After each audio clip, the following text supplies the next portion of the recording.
Judul komik yang baru yang akan Mimin bahas kali ini adalah reinkarnator pemain papan atas. Jika kalian tidak suka model video, kalian bisa mencarinya di web komik yang ada di Google. Jika di web komik, judulnya adalah Apex Game Redon. Raja yang telah menyatukan 8 negara akhirnya naik ke tempat tertinggi, yaitu tahta jiwa. Seorang pemuda berhasil meraih pencapaian sebagai raja pertama yang duduk di singgasana jiwa dan diberi hadiah yang bisa digunakan dalam kondisi tertentu. Pemuda itu adalah seorang pemain atau player pertama yang mampu menyelesaikan permainan ini. Namun, ada sesuatu yang terjadi secara samar-samar. Dia ingat telah ditikam oleh seseorang. Dia bingung dengan kejadian yang menimpanya. Terlebih, dia juga tidak tahu di mana dia sekarang berada. Dia tiba-tiba saja berada di atas tumpukan mayat. Dia berpikir dia sudah mati dan dipindahkan ke neraka. Bahkan dia juga lupa dengan identitas sendiri. Tiba-tiba dia juga merasakan sakit kepala yang hebat, seolah-olah seperti dicapik-capik oleh sesuatu. Barulah setelahnya dia ingat sesuatu. Namanya adalah Baiki, berusia 20 tahun, seorang streamer game, tapi tidak populer pada awalnya. Namun penggemarnya meningkat dengan cepat karena siaran langsung di sebuah game yang dia lakukan baru-baru ini. Game aksi RPG dunia tahta jiwa.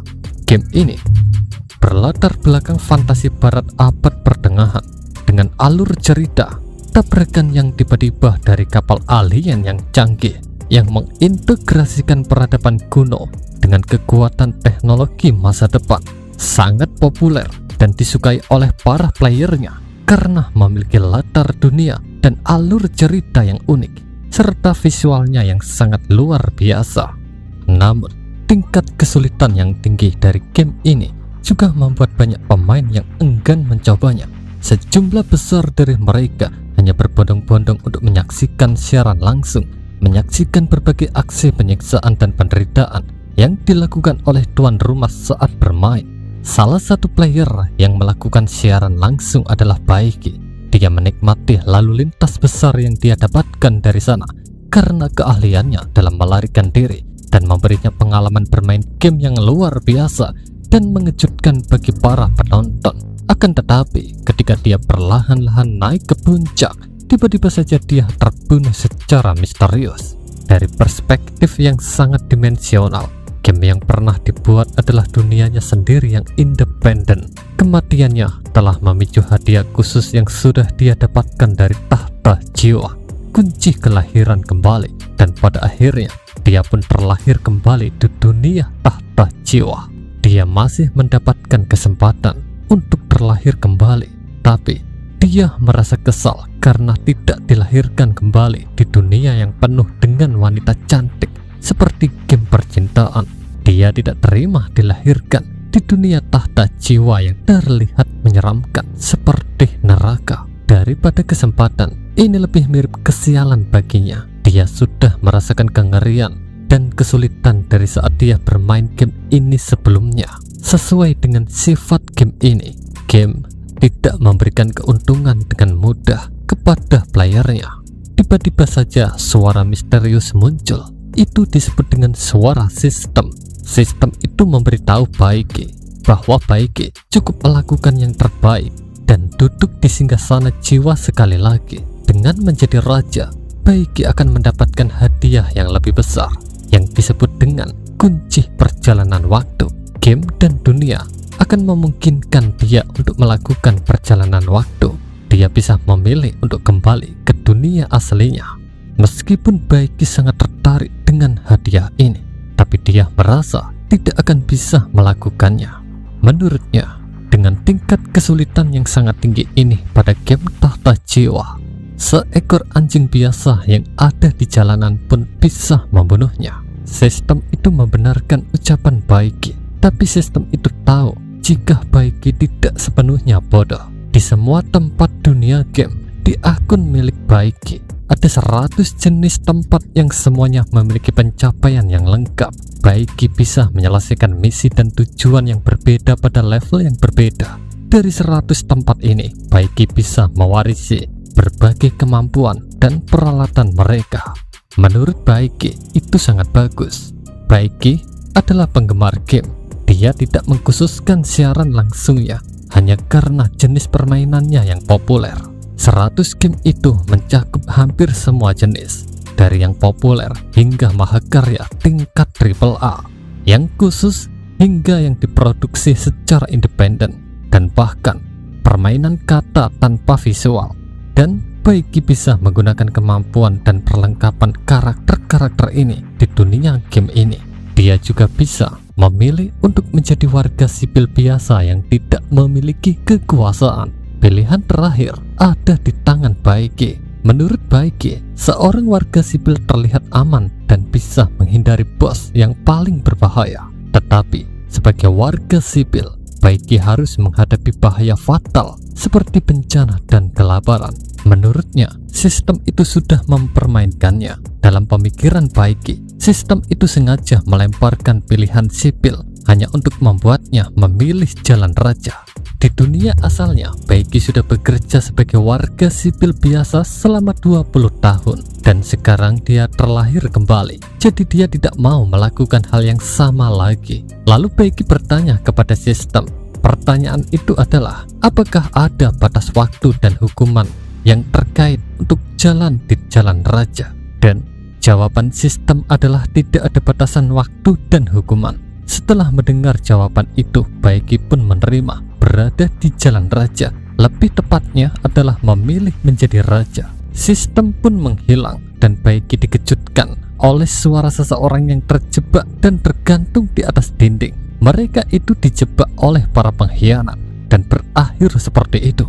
Kemudian orang itu berkata, "Bukankah kau sudah mati beberapa hari yang lalu? Kupikir kau akan membusuk, tapi mengapa kau hidup lagi? Apa kau jangan-jangan reinkarnator?" Terlihat ada beberapa orang di atas. Mereka semua adalah penjaga yang menjaga seseorang putri bernama Mina. Dan orang yang berbicara barusan adalah penyihir dari ras elf, namanya adalah Gray. Dia meminta Baiki agar mencari cara untuk menurunkan mereka sebelum binatang buas itu kembali ke dalam gua ini. Dan pria ini bernama Haus. Dia adalah seorang prajurit dari ras manusia. Haus tidak terima karena sebagai pengawal kerajaan Putri Mina, Gray sudah mengharapkan sesuatu dari Baiki yang pemalu. Bahkan Haus juga berkata bahwa Baiki sendiri terlihat ketakutan.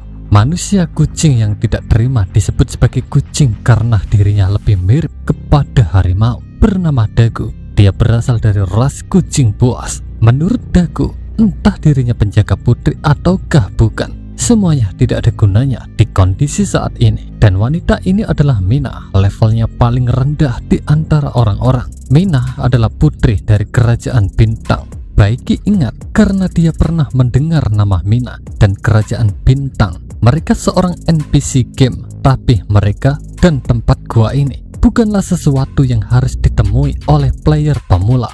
Baiki merasa beruntung memilih jalan raja, bukan jalan warga sipil biasa, karena penempatan awal player pemula adalah tempat berbahaya seperti ini. Ya, tempat ini merupakan tempat dengan tingkat kesulitan neraka yang tidak masuk akal. Seharusnya pada episode pertama dari cerita game ini, player pemula akan dimunculkan di desa Anka level 1-10. Kemudian pergi ke hutan terbakar untuk melakukan pencarian dan memicu sesuatu. Lalu dilanjutkan di gua penantian dungeon level 20-30. Di sini, player diharuskan menyelamatkan Putri Mina dan penjaganya yang tergantung di atas dinding, lalu bekerja sama untuk menyusun strategi dan keluar dari dungeon ini. Akhirnya, Baiki memutuskan untuk memilih profesi awal terlebih dahulu dan merencanakan taktik khusus untuk kedepannya. Menurutnya, melarikan diri sangat penting di sini. Sistem menerima permintaan pemilihan profesi awal. Baiki diminta untuk memilih profesinya. Sistem memberinya pilihan. Pertama adalah profesi prajurit pemberani. Ini adalah profesi pertarungan jarak dekat, dilengkapi dengan senjata panjang dan perisai, memiliki daya serang dan pertahanan yang seimbang. Pilihan profesi yang kedua adalah penyihir kayu. Profesi ini merupakan penyerang jarak jauh. Dia menggunakan tongkat dan mantra mampu menyerang sekaligus menyembuhkan. Pilihan profesi ketiga adalah assassin. Profesi ini merupakan profesi dengan keahlian pertarungan jarak dekat maupun jarak jauh. Dia menggunakan belati dan pisau yang bisa dilempar. Dalam serangannya, dia mengutamakan kecepatan dan kelincahan.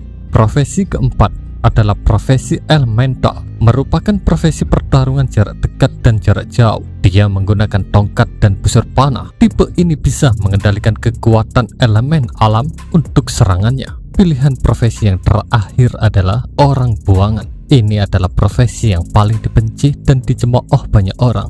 Tidak punya karakteristik dan armor apapun. Dia hanya memakai baju yang ala kadarnya dan sebuah tongkat kayu.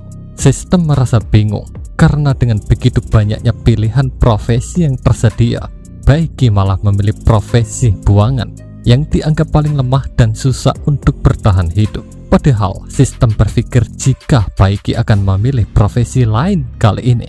Ya, Baiki tahu bahwa pilihan profesi di tahta jiwa bisa mempengaruhi tingkat kelangsungan hidup di awal permainan dan gaya bermain. Meskipun ada kemungkinan untuk berspesialisasi ke profesi yang berbeda di pertengahan permainan, player tetap saja tidak bisa melebihi cara kerja yang luas dari profesi utama. Hanya profesi orang buangan yang memiliki tingkat kesulitan bertahan hidup secara maksimal. Selama seseorang itu bisa bertahan dalam keputusasaan yang luar biasa di awal permainan, maka dia bisa menemukan NPC tersembunyi yang sangat penting di pertengahan permainan untuk mengatur ulang atributnya, dan itu memungkinkannya untuk berganti profesi tanpa batasan apapun. Meskipun tingkat kesulitannya tinggi, game ini menawarkan kemampuan replay tertinggi. Ditambah lagi, game ini memiliki satu fitur utama yang tersembunyi. Seorang player bisa mencapai semua pencapaian profesi dengan pergantian profesi tanpa batas, tanpa harus memulai beberapa kali permainan untuk profesi yang berbeda. Itu juga alasan mengapa Baiki menjadi pemain pertama yang menyelesaikan permainan dan sekaligus meraih semua pencapaian.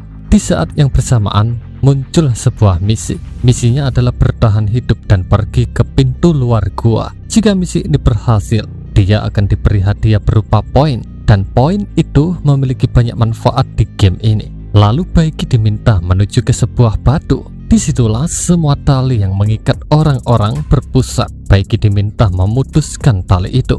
Baiki tahu jika dia melepas tali itu, maka sesuatu yang berbahaya akan terjadi. Tapi orang-orang itu tidak tahu akan bahayanya.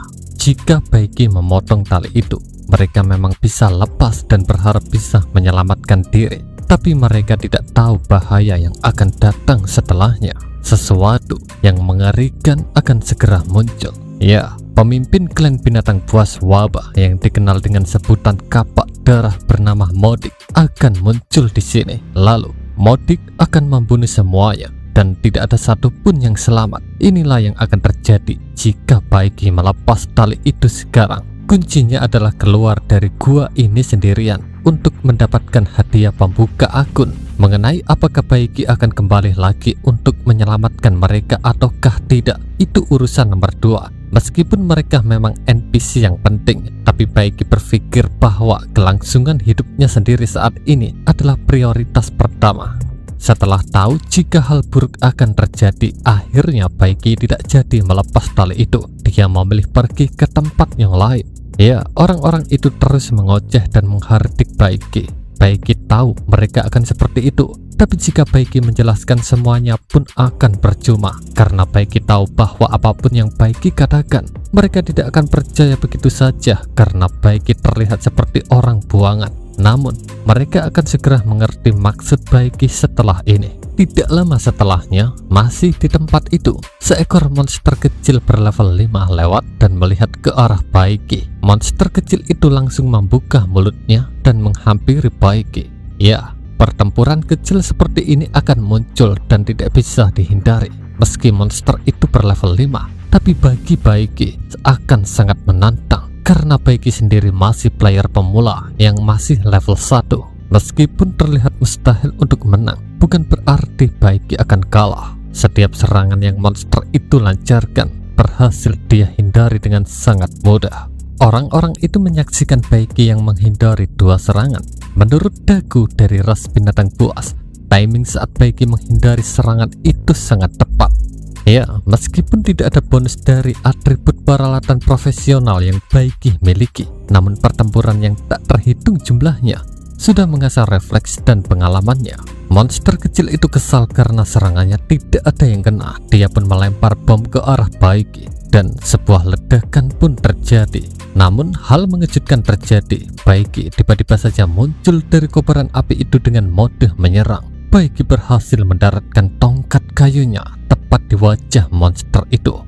Hingga pada akhirnya sampai kepada serangan terakhir Baiki. Serangan terakhirnya berhasil mendarat dengan sangat kuat sampai kepala monster itu melintir ke belakang. Keberhasilan Baiki menghabisi monster level 5 disaksikan langsung oleh orang-orang itu. Baiki menghabisi monster itu hanya dengan tongkat kayunya.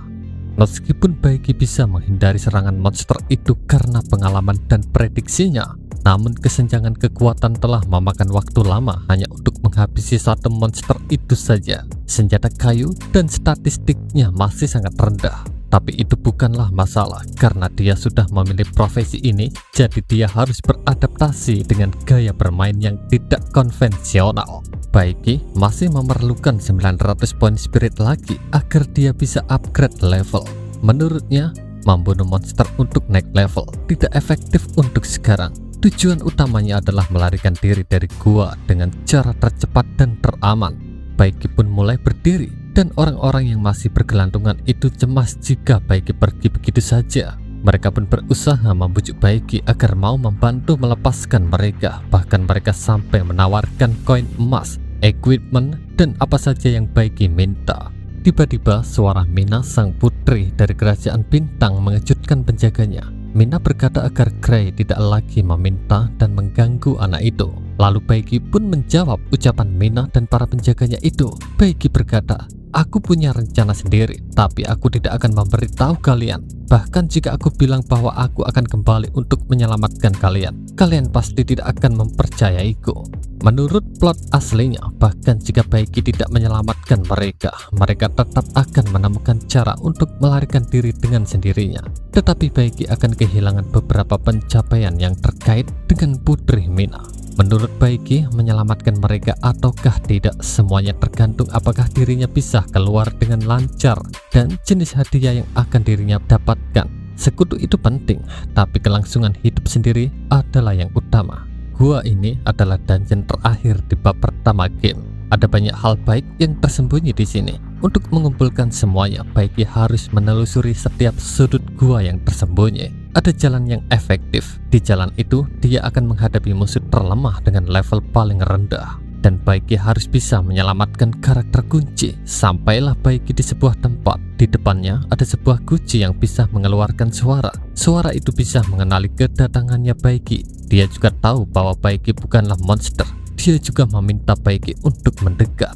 Suara di dalam guci itu berkata bahwa awalnya dia pergi ke gua ini untuk berburu harta karun. Lalu dia bersembunyi di dalam guci untuk menghindari binatang buas. Tapi sialnya, dia tidak sengaja tersegel di dalam oleh sihir ini. Lalu suara itu meminta agar Baiki memecahkan guci yang menyegelnya.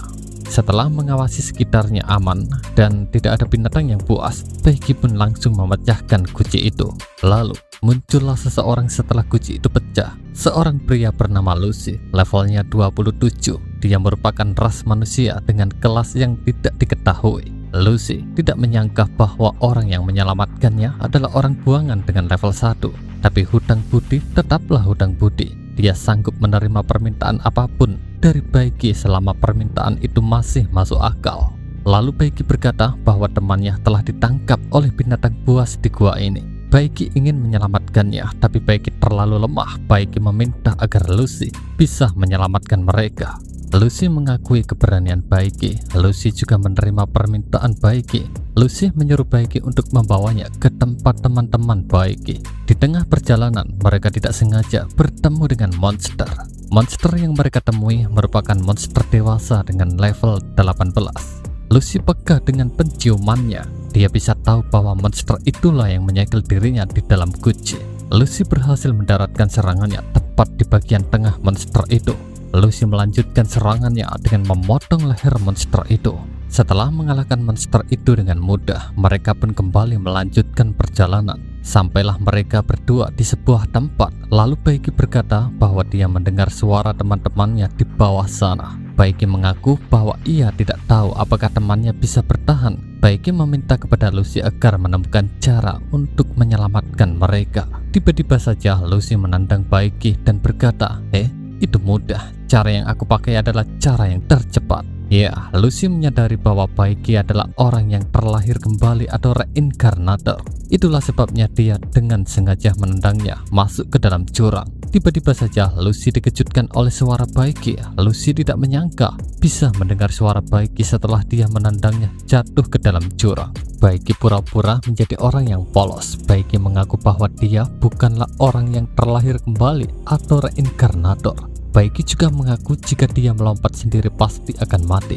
Tapi karena ditendang oleh Lucy, Baiki mengaku tidak mati dan sampai di bawah dengan selamat. Ya, itulah yang dikatakan Baiki kepada Lucy. Namun dalam benak Baiki, dirinya merasa kesal karena rasa sakit yang dia rasakan saat ini sangat realistis. Untungnya Baiki tahu jika ada sebuah item di bawah sini yang bisa dia ambil. Ada dua item yang Baiki dapatkan di sini. Pertama adalah guci roh darah, dan yang kedua adalah batu pecahan cahaya. Tapi Lucy yakin bahwa Baiki adalah reinkarnator. Tapi baginya, Baiki sangat aneh. Lucy menyesal hanya menendang Baiki dan tidak langsung menghabisinya dengan cara menikamnya dari belakang. Tapi Lucy yakin bahwa Baiki akan segera mati di bawah sana, cepat atau lambat. Ya, di game ini, Lucy adalah NPC yang berbahaya yang selalu suka menendang pemain lain masuk ke dalam jurang. Seorang player bisa memanfaatkan mekanisme dalam kutip ditendang tapi tidak dibunuh. Namun, Baiki tidak pernah mendengar istilah reinkarnator di dalam game ini. Baiki mendapatkan informasi bahwa identitasnya bisa dikunci. Dia sadar bahwa pengaturan ini sangat penting. Untuk selanjutnya, identitas dirinya tidak akan bisa dilihat oleh reinkarnator yang lain yang levelnya berada di bawah Baiki. Memiliki identitas sebagai reinkarnator sangat berbahaya di dunia ini. Setelah itu, Baiki kembali melanjutkan perjalanannya dengan sangat hati-hati. Hingga pada akhirnya, dia pun tiba di sebuah tempat di wilayah tersembunyi. Disebut sebagai reruntuhan yang hilang, tempat dengan level yang tidak diketahui. Game Tahta Jiwa adalah sebuah game aksi petualangan dunia terbuka. Pengembangan plot dan teknik narasi game ini cenderung terfragmentasi. Pemain harus mencari petunjuk dari berbagai NPC, monster boss, dan reruntuhan dan tempat lainnya untuk mengetahui sekilas kebenaran tentang dunia ini. Sebagai player yang telah menyelesaikan semua level dan mendapatkan semua pencapaian, Baiki sudah mengetahui segalanya tentang dunia ini, kecuali beberapa elemen baru yang tidak diketahui. Di tengah dunia imajiner yang disebut Pascalo, terdapat sebuah kristal besar yang disebut dunia jiwa. Banyak spesies hidup berdampingan secara harmonis. Dunia ini penuh dengan vitalitas, hingga pada suatu hari, sebuah pesawat ruang angkasa bernama kapal canggih tanpa awak yang hampa udara tiba-tiba meluncur ke dunia ini. Dan secara kebetulan, tempat di mana kapal ruang angkasa itu hancur adalah tempat di mana The World of the Soul berada. Pada akhirnya, fondasi dunia ini runtuh begitu saja dalam sekejap. Meskipun Pascalo sudah hampir berakhir, tapi tempat ini belum sepenuhnya hancur. Dunia terus terpecah, malahan dunia ini memunculkan spesies dan peradaban yang lebih beragam. Dan tempat di mana Baiki berada sekarang ini adalah salah satu reruntuhan yang ditinggalkan oleh milik peradaban bawah tanah. Di antara reruntuhan jauh di bawah gua ratapan, ada sebuah saluran keluar sungai bawah tanah yang tidak diketahui. Misi ini hanya mengatakan untuk mencapai pintu keluar hidup-hidup, tetapi tidak pernah menjelaskan pintu keluar yang mana. Ini memberi Baiki kesempatan untuk men-skip. Tapi, meskipun jalur ini tidak dijaga oleh klan binatang buas wabah, tapi tingkat kematiannya jauh lebih tinggi daripada jalur utama karena player harus secara akurat menentukan lokasi tempat yang mencuat dari dinding batu, dan satu pendaratan yang buruk bisa menyebabkan kematian. Tetapi bagi Baiki yang telah mengandalkan kematian yang tak terhitung jumlahnya sebagai imbalan atas pengalaman, berhasil mencapai dasar jurang bukanlah masalah yang besar. Satu-satunya hal yang dia perhatikan yaitu semakin dekat dia ke bagian bawah, maka semakin sempit tempat logamnya dan dia tidak boleh membuat banyak kesalahan. Meskipun dia ingat semua lokasi tempatnya, tapi dia tetap berhati-hati. Satu hal lagi, menjaga keseimbangan juga sangat penting. Baiki bersyukur dirinya tidak terjatuh sampai sejauh ini, tapi seseorang muncul dengan tiba-tiba di belakangnya.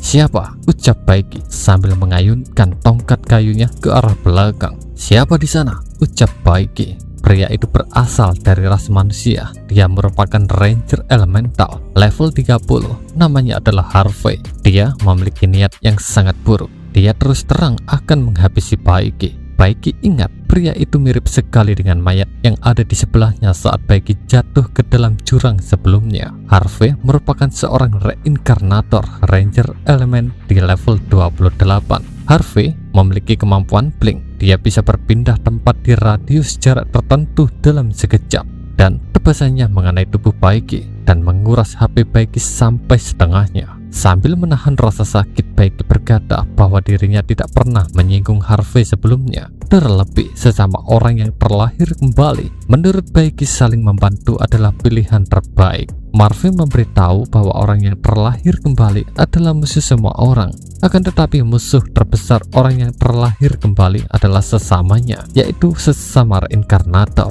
"Menyingkirlah, aku tidak akan percaya dengan omong kosongmu," ucap Baiki sambil mencoba bertahan. Harvey pun menjawab, "Wajar saja jika orang buangan level 1 tidak mengerti. Lupakan saja, aku tidak perlu membuang waktu lagi denganmu. Tapi karena kau sudah menunjukkan jalan keluarnya, aku tidak akan menghabisimu secara langsung." Harvey juga berkata bahwa dia tidak yakin apakah Baiki masih bisa bertahan hidup dengan keadaan yang seperti itu di dunia ini. Bahkan jika Baiki beruntung untuk bertahan hidup, Harvey tidak keberatan jika Baiki datang menemuinya untuk balas dendam. Lalu Baiki bertanya kepada sistemnya mengenai orang yang terlahir kembali atau reinkarnator di dunia ini. Sistem memberitahu Baiki bahwa informasi ini bukan sengaja disembunyikan. Baiki harus membuka informasi tersembunyi di dunia ini sendiri. Kejadian khusus yang Baiki alami baru saja, Baiki bisa membuka 3 bagian informasi tersembunyi tentang reinkarnator. Pertama, reinkarnator diartikan sebagai bidat jahat di dunia ini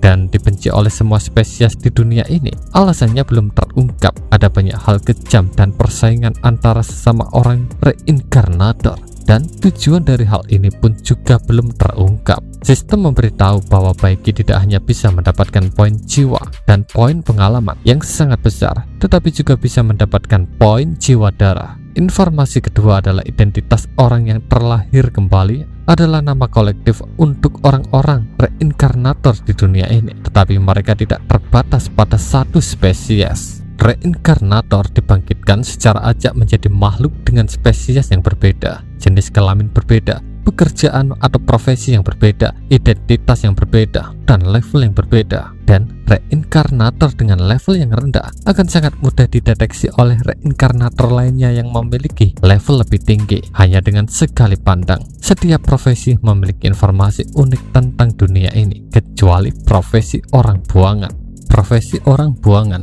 bisa mendapatkan informasi unik tentang profesi yang lain melalui perubahan profesi.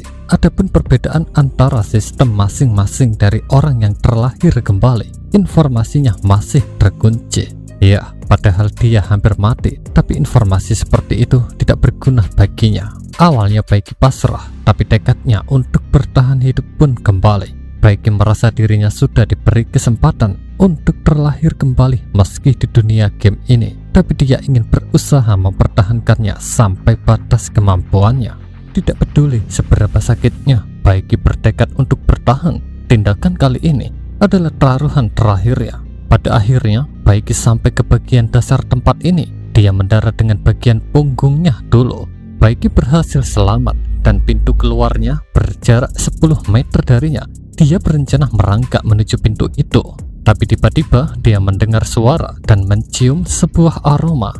Baiki tidak sengaja mendarat tepat di dekat monster tipe langka, monster gabungan berlevel 25. Monster itu di luar prediksi Baiki. Setahu Baiki, tidak ada satupun monster di jalan keluar ini. Baiki pun berusaha merangkak dan menuju jalan keluar. Meski gerakan tubuhnya Baiki melambat, dia sudah bertekad untuk bertahan.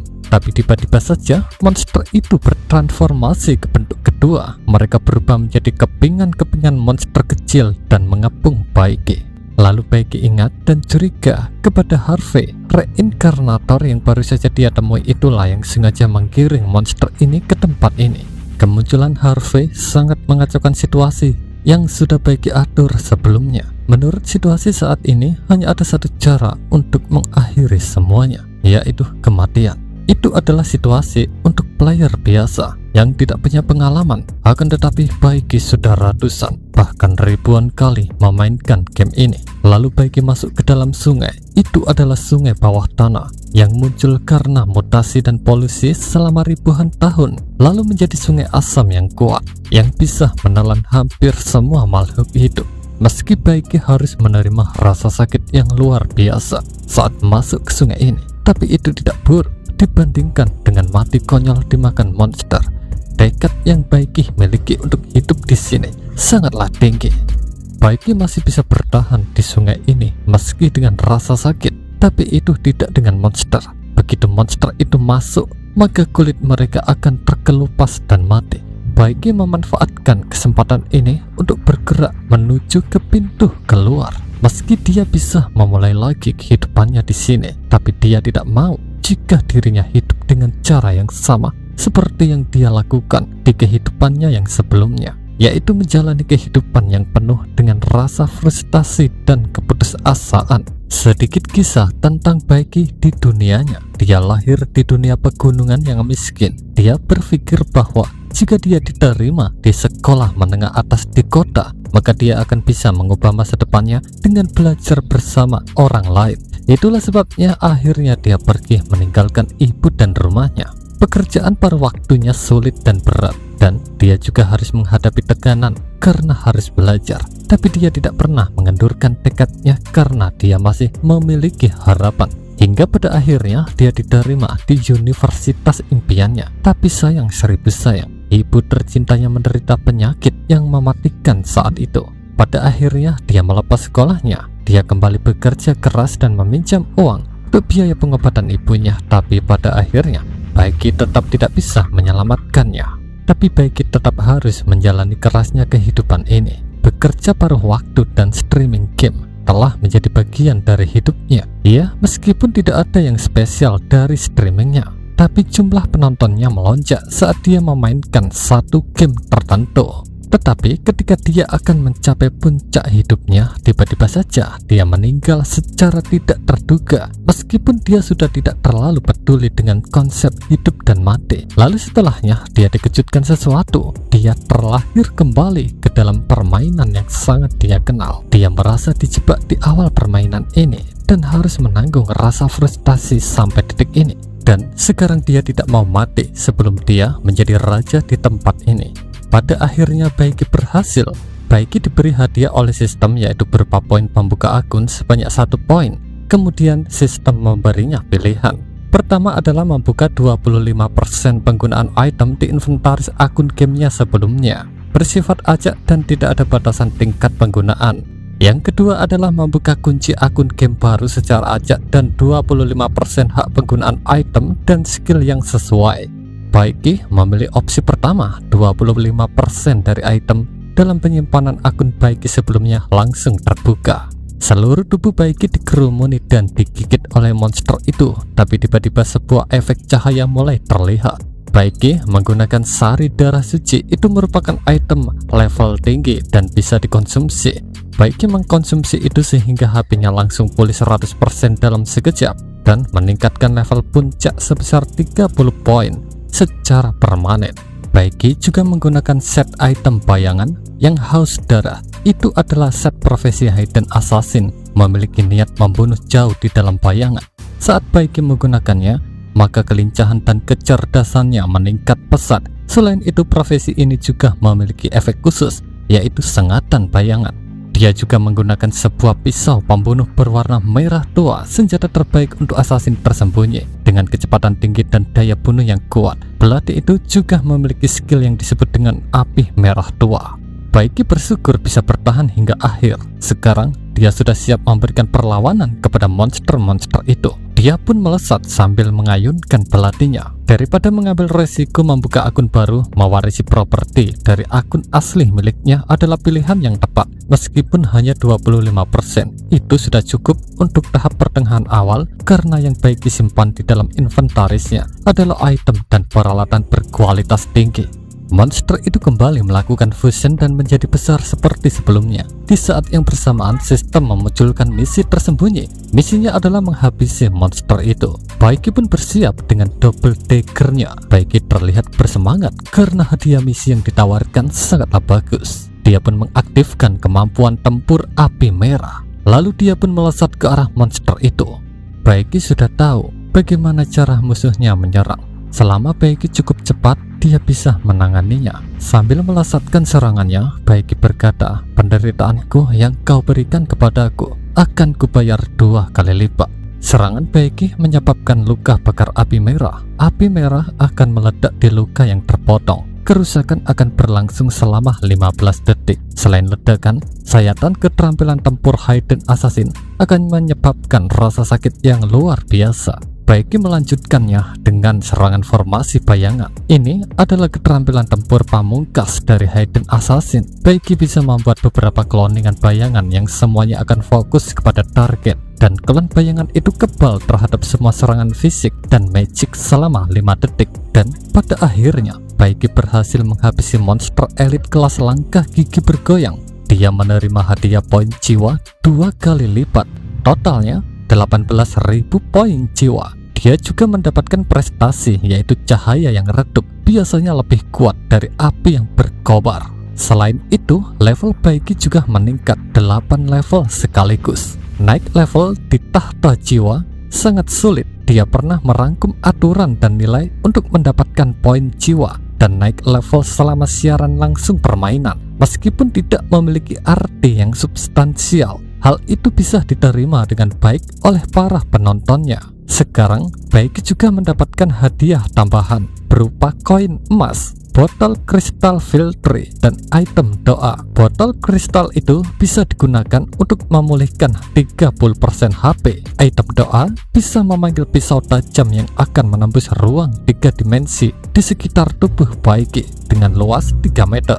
Sementara item doa batas penggunaannya 3 kali. Saat ini Baiki mengambil profesi assassin. Dia mengalokasikan poin atributnya untuk meningkatkan kelincahannya.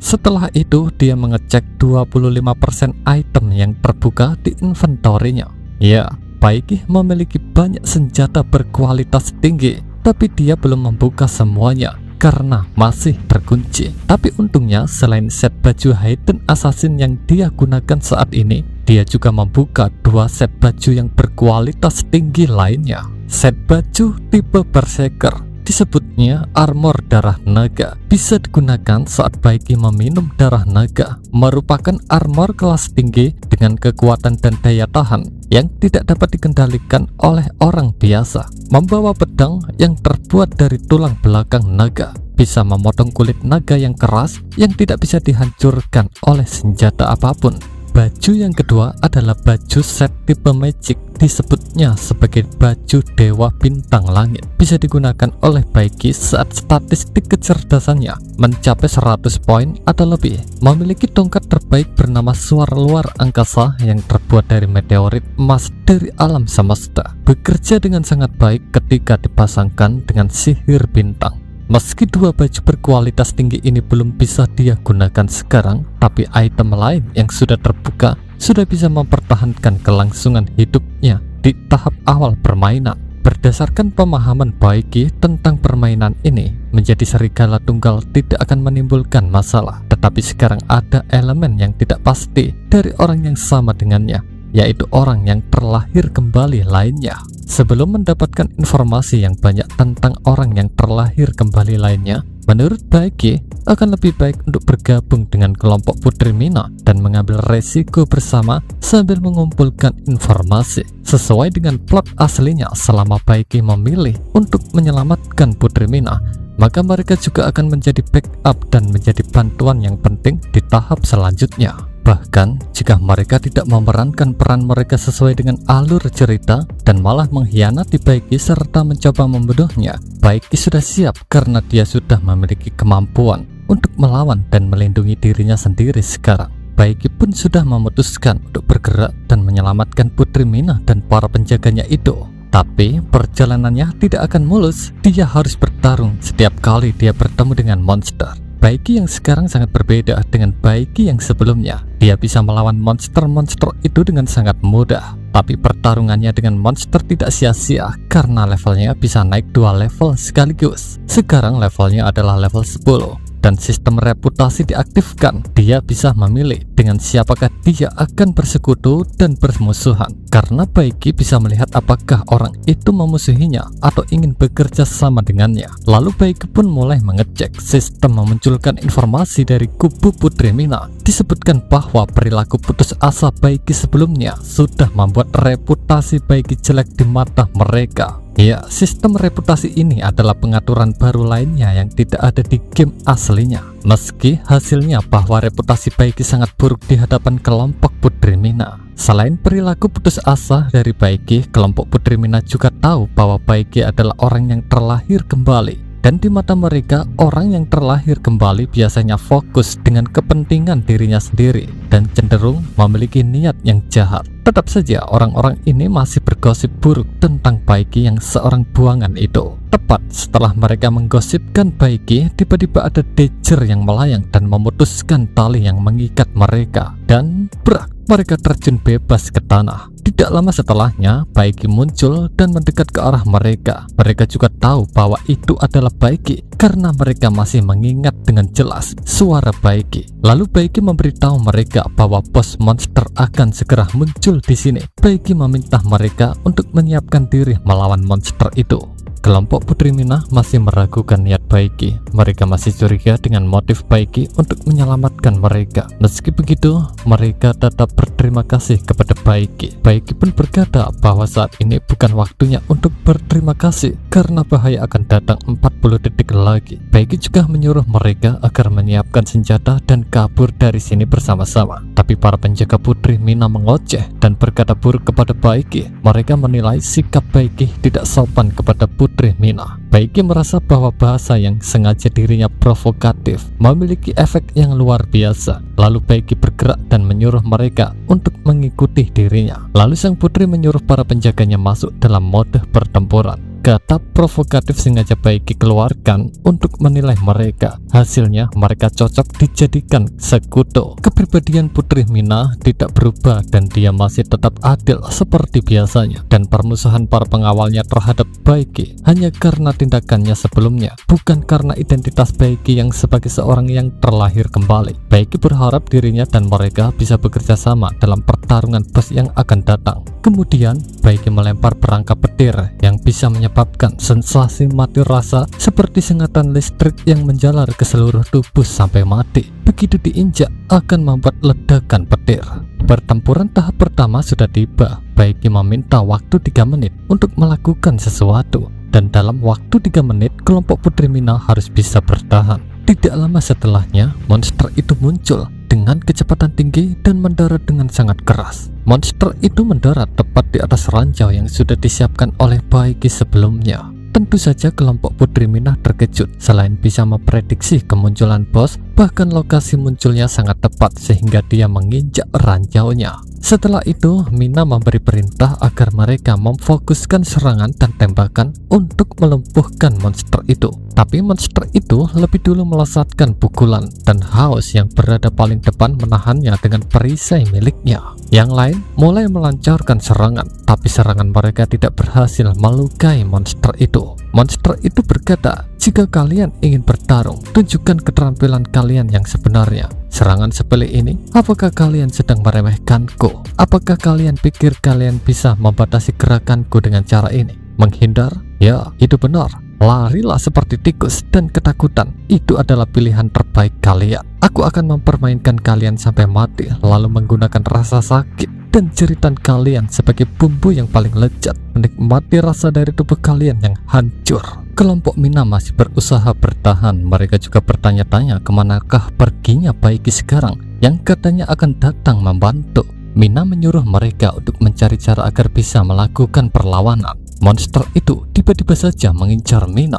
House pun bergegas dan menahan serangan monster itu dan menyebabkan perisai yang dia pakai hancur berkeping-keping. Monster itu tertawa dengan senang melihat orang-orang itu kepayahan menghadapinya. Tapi di saat yang bersamaan, Baiki muncul dari arah belakang dan menusuk monster itu. Baiki mengaplikasikan air sungai asam kuat ke senjatanya sehingga membuat efek racun yang sangat kuat, dan durasi racun itu sebanding dengan lamanya sungai asam itu terbentuk. Monster itu melesatkan serangannya karena tidak terima, tapi Baiki bisa menghindarinya dengan sangat mudah berkat kelincahannya. Tapi setelahnya, monster itu merasa kesakitan. Racun sungai asam yang kuat adalah kelemahan bagi binatang buas di klannya. Karena tidak terima, monster itu pun mengamuk dan menghancurkan sekitarnya. Pertempuran memasuki fase kedua. Bos itu bisa mengendalikan zombie. Sejumlah besar zombie muncul dan siap untuk menyerang. Baiki menyuruh mereka untuk mengatasi zombie-zombie itu, sementara dirinya sendiri akan melawan bos monster sendirian. Kecepatan adaptasi bos sangat tinggi dan durasi racun itu tinggal 1 menit lagi. Dalam benak Baiki, selama dirinya tidak mati, maka Putri Mina akan baik-baik saja. Jadi Baiki berencana menyelesaikan pertarungan ini dalam waktu 1 menit. Baiki pun bersiap, dia menggunakan kemampuan api merahnya. Lalu dia melesat ke arah monster itu. Sebelum Baiki terlahir kembali ke dunia ini, bos gua ratapan kapak darah bernama Modik dikenal dengan kulitnya yang keras dan dagingnya yang kasar. Baiki pernah kalah sampai 30 kali. Barulah setelahnya dia berhasil menang. Modik pun melesat maju dan mendaratkan serangan. Baiki pun menghindar ke sisi bagian kiri. Serangannya sangat cepat, kekuatannya sangat besar, dan senjatanya dilengkapi dengan item pencuri HP. Dengan imunitas dan level Baiki yang saat ini, dia hanya bisa menahan 2 serangan langsung darinya. Tapi kelincahan Baiki cukup tinggi. Selama Baiki tidak terkena serangan, bertahan dalam 2 menit terakhir ini dan menggunakan racun untuk mengurangi HP bos, maka Baiki bisa dengan aman pergi ke fase ketiga. Modik terlihat kesal dan berkata, "Bukankah kau ingin mengalahkanku? Kenapa kau hanya menghindar? Apakah kepercayaan dirimu berasal dari kecepatanmu itu? Ayolah, hadapi aku secara langsung." Sesekali, Mina memperhatikan Baiki. Menurut Mina, Baiki berulang kali menghindari serangan bos dengan sempurna, hanya dengan mengandalkan kecepatannya, pemahamannya tentang waktu dan jangkauan serangan saat menghindar. Tidak seperti seorang pemula yang baru saja naik level dari level 1 ke level 10. Menurutnya, Baiki lebih seperti seorang veteran yang berpengalaman. Sementara itu, Modik dikenal cerdas. Dia sadar jika Baiki mengandalkan racun. Akhirnya pertarungan fase ketiga dimulai. Modik terlihat mengumpulkan kekuatan. Modik menyebutkan kemampuannya adalah mode tarian darah. Dengan kemampuan ini, dia yakin jika Baiki akan kesusahan untuk menghindarinya. Baiki sudah tahu itu. Pada fase ketiga, jangkauan serangan Modik sangat meningkat, sehingga sangat sulit untuk dihindari. Hanya terkena cipratan darahnya saja sudah bisa menyebabkan kerusakan. Tapi justru fase inilah yang sudah Baiki tunggu-tunggu. House bisa merasakan bau darah yang begitu kuat. Menurut dia, jika anak itu bisa menghindari kali ini, House yakin jika anak itu tetap akan mati. Lalu House berkata, "Grey, aku serahkan zombie ini padamu. Aku harus siap-siap menghadapi bos monster." Kembali ke pertempuran Baiki, sambil mengangkat senjatanya, Modik berkata, "Pukulan ini akan mengakhiri hidupmu bocah." Tapi Baiki masih bisa menghindarinya. Baiki bisa berteleportasi dan berpindah tempat dalam radius 3 meter. Dulu saat bermain game, melihat gerakan bos monster yang begitu ganas dan kuat, maka secara naluriah akan membuat player menjauh untuk menghindari serangan. Tapi hasilnya adalah kematian yang menyedihkan. Tapi kunci untuk menang pada tahap ini adalah melancarkan serangan secara langsung dari jarak yang sangat dekat.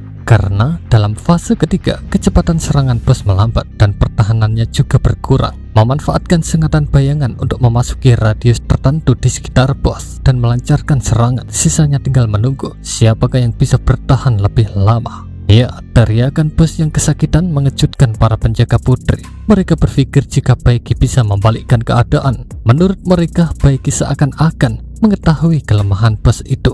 Modik terlihat murka. Dia melancarkan serangan bertubi-tubi ke arah Baiki. Lalu setelahnya Baiki melancarkan serangan balasan.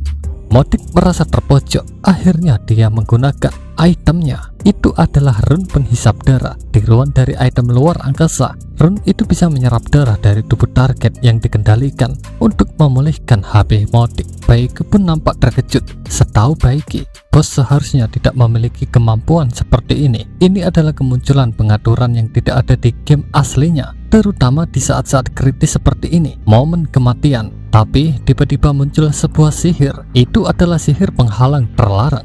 Sihir itu mengurung Modik dan memutus buff yang ada di luar penghalang, mencegah Modik untuk memulihkan diri dan buff yang lain. Sihir penghalang itu dibuat oleh Mina karena item yang digunakan Modik adalah item tiruan. Jadi sihir penghalang miliknya bisa bekerja dengan baik. Pada akhirnya Modik mulai menargetkan Mina karena skill milik Mina bisa sangat mengganggunya. Sementara para penjaganya tidak bisa menolong Mina karena mereka dikepung dengan gerombolan zombie. Dan satu-satunya yang bisa bergerak adalah Baiki. Dia melesat dan menahan serangan Modik, dan serangan barusan langsung menguras HP Baiki. Setelahnya Baiki bergegas menggunakan potion penyembuh, memulihkan 30% HP dari jumlah maksimalnya. Untuk sekarang gerakan selanjutnya akan menentukan hidup dan mati. Modik mulai merasa cemas. Dia merasa ada yang tidak beres. Aura yang memancar dari Baiki terasa berbahaya baginya. Modik merasa bahwa bau darah yang keluar dari Baiki jauh lebih kuat dari bau darahnya. Akhirnya Modik memutuskan untuk mundur dari pertempuran ini. Karena Modik mundur, zombie yang dia kendalikan akhirnya runtuh. Para penjaganya menghampiri Mina dan memastikan bahwa Mina baik-baik saja. Tapi Baiki mengatakan bahwa bahayanya masih belum berakhir. Baiki pun mengejar Modik dan harus mengalahkan Modik secepat yang dia bisa. Pada akhirnya Baiki berhasil mengejarnya dan langsung menggunakan skill formasi bayangan assassin. Akhirnya serangan barusan bisa mengalahkan Modik. Mina dan para penjaganya mendapatkan kenaikan level. Masing-masing dari mereka naik 1 level. Sementara Baiki, dia mendapatkan 2 level sekaligus. Sekarang dia berlevel 12. Selain itu, dia mendapatkan koin emas dan poin jiwa. Item yang dia dapatkan pertama adalah kapak darah, memiliki kemampuan tarian kapak darah dengan kemarahan yang meluap. Item yang kedua adalah buku keterampilan yang disebut buku pemanggil, bisa mengendalikan zombie di bawah level 30 untuk bertindak sesuai perintah sampai mereka mati lagi. Item ketiga adalah item mekanis penghisap darah, bisa menyerap vitalitas makhluk yang memiliki level 10 ke bawah, bisa memulihkan HP seseorang secara perlahan. Itulah item yang dia dapatkan. Setelahnya Mina datang menghampirinya. Selain terima kasih, dia juga meminta maaf karena sudah beranggapan buruk kepada Baiki sebelumnya. Tapi masih ada satu hal yang belum Baiki mengerti, yaitu tentang pengaturan yang kadang tidak sesuai atau tidak ada di cerita game aslinya. Menurut Baiki, kemungkinan itu semua berkaitan dengan orang yang terlahir kembali atau reinkarnator. Tidak lama setelahnya, yang lain datang menghampiri Baiki. Mereka terkesan dengan kemampuan Baiki yang melawan Modik. Begitu juga dengan House yang paling sering beranggapan dan berbicara buruk tentang Baiki. Dia secara tulus menyampaikan permintaan maafnya. Untuk sekarang, reputasi Baiki di mata Mina dan para penjaganya bisa dianggap bersahabat. Mereka juga tidak memandang Baiki buruk hanya karena Baiki seorang reinkarnator, karena mereka juga memiliki hubungan dengan beberapa reinkarnator lainnya. Bahkan selain Baiki, mereka juga pernah diselamatkan oleh reinkarnator lainnya yang sangat kuat. Baiki pun menjadi penasaran dan tertarik setelah Mina membahas reinkarnator yang lainnya. Baiki meminta Mina agar menceritakan lebih banyak tentang reinkarnator itu. Baiki beralasan bahwa dirinya sebagai reinkarnator yang baru saja dibangkitkan ingin belajar banyak tentang orang lain yang memiliki kesamaan dengannya. Mina pun menjawab dirinya akan menceritakannya sambil berjalan meninggalkan tempat ini. Akhirnya mereka pun mulai bergerak meninggalkan tempat ini, dan Mina juga mulai menceritakan tentang reinkarnator secara umum.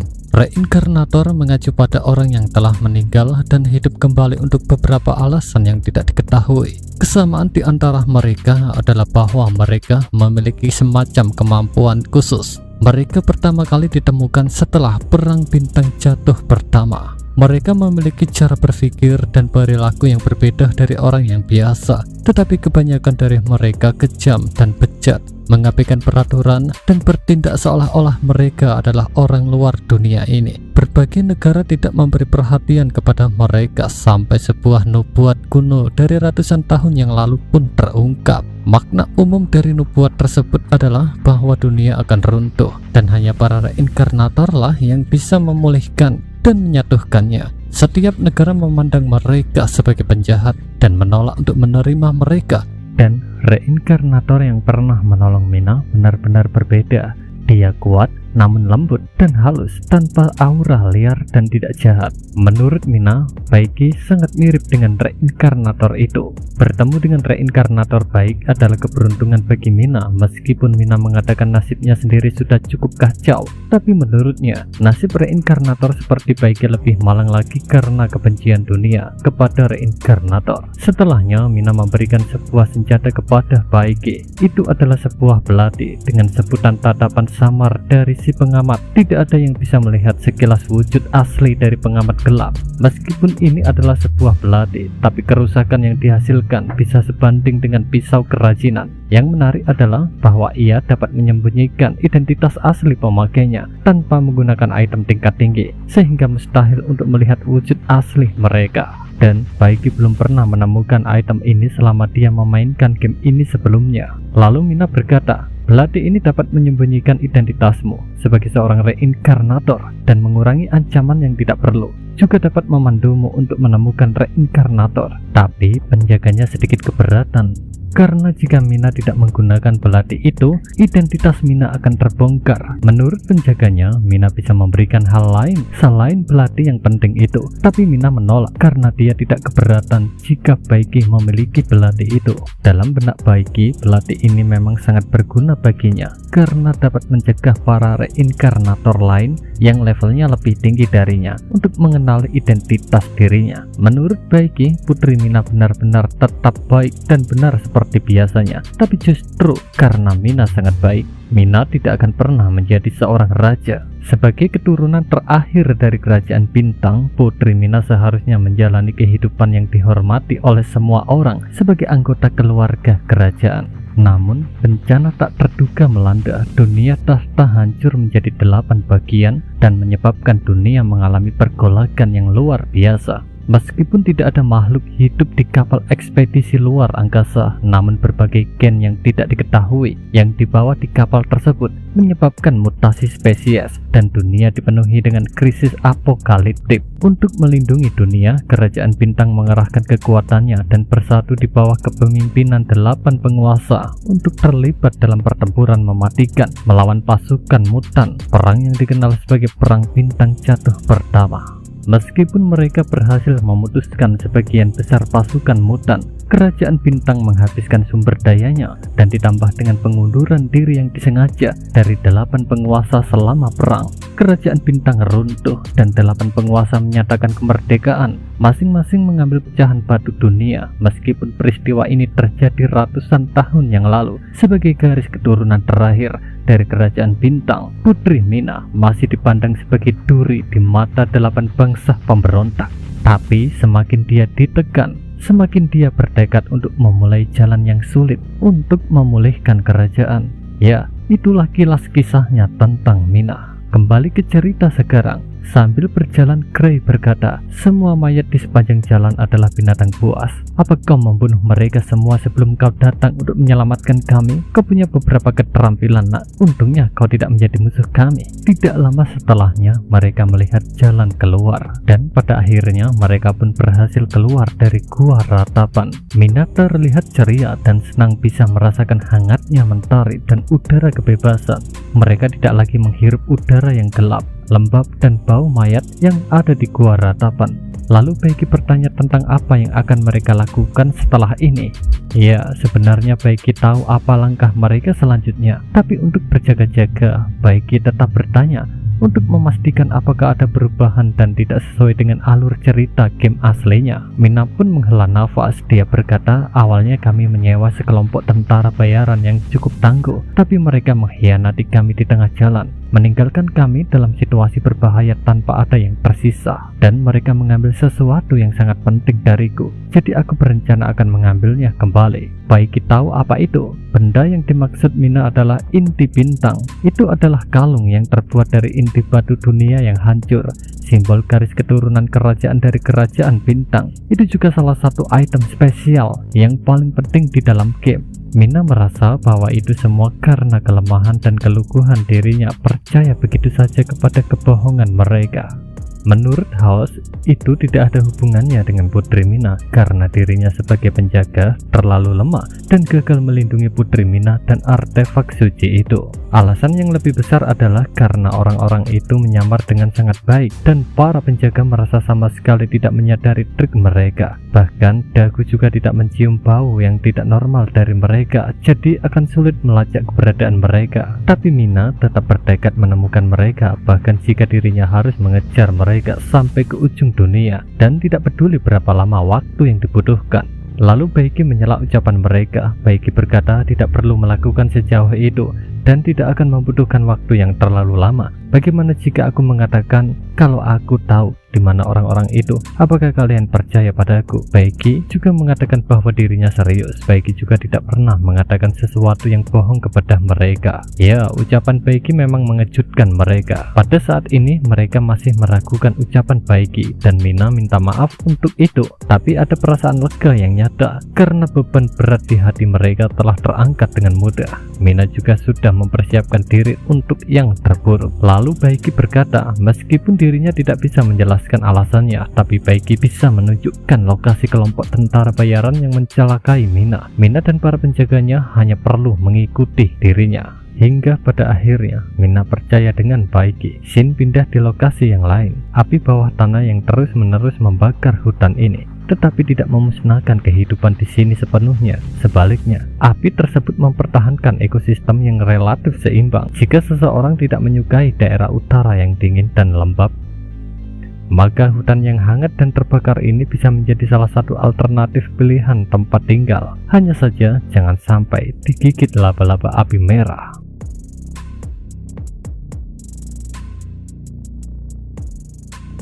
Hutan ini tidak cocok untuk manusia biasa yang lemah, tapi meski begitu, sesekali berkemah di sini tidak masalah. Ada sebuah kelompok yang tinggal di hutan ini. Mereka adalah kelompok tentara bayaran, memiliki sekitar 30 anggota dengan level antara 20 sampai 30. Ada 3 orang yang terlihat sangat mencolok di antara kelompok tentara bayaran ini. Ketiganya memiliki level hampir 30 dan ketiganya memiliki profesi yang berbeda-beda. Hades, level 30, dialah pemimpin tentara bayaran, dan Hadeslah orang yang mengambil kalung milik Putri Mina. Alasan dia berada di sini bersama dengan anggotanya selama berhari-hari adalah untuk mencegah kemungkinan yang buruk. Salah satunya adalah kemungkinan jika Mina dan para penjaganya berhasil meloloskan diri dari gua ratapan. Hades menyesal tidak menghabisi mereka semua sebelumnya. Dia hanya menggantung mereka di gua dan membiarkan mereka mati perlahan. Menurut bawahannya, dengan kemampuan yang dimiliki kelompok Putri Mina, akan sangat mustahil bisa bertahan di gua ratapan itu.